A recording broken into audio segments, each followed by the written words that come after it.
Magandang tanghali guys at nakapaghatid po tayo dito sa may Manulo. Ito po ay nasasakupan ng Malanday guys, no. Kasi dalawa po yung Manulo. Ito ay Manulo sa Malanday guys. Pakita ko sa inyo guys yung lugar.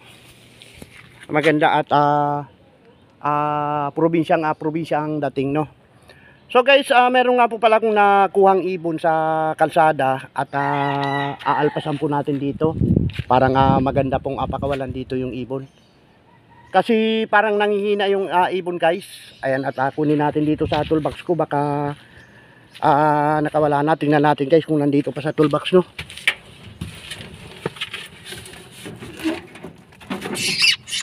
Ito guys, oh. Ayan siya guys. Nakita ko siya guys sa sa may daan. Parang nanghihina. So papakawalan po natin siya dito sa may Kasi dito guys ay parang tahimik dito. Nakita ko guys sa kalsada ito at siya ay nanghihina kanina. So ang ating ililigtas ngayon guys ng buhay ang ibon. Ayan guys, oh. Kita nyo guys. Dito natin siya papakawalan. So may nakita na kagad tayo guys na ibon na kaparehas niya, no. Dito natin siya bibitawan. Ayan. Ayun guys, oh. Mahina siya guys. Mahinang lumipad at ayun. Ayun na parang hindi na siya nakakalipad guys.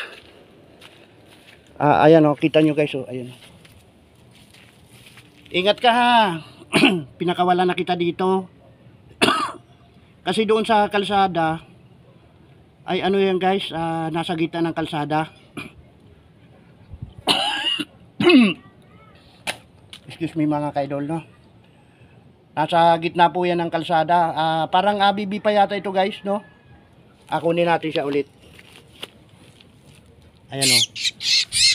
Ayun guys, nakukuha po natin siya. Hindi man. Papakawalan kita dito para dito ka naman ninirahan, ha. Ayan. Lagay lang kita dito, ayan. Ayan. Ayan. So lumipad na guys. Paalam na at itutuloy ko na po yung pamamasada ko.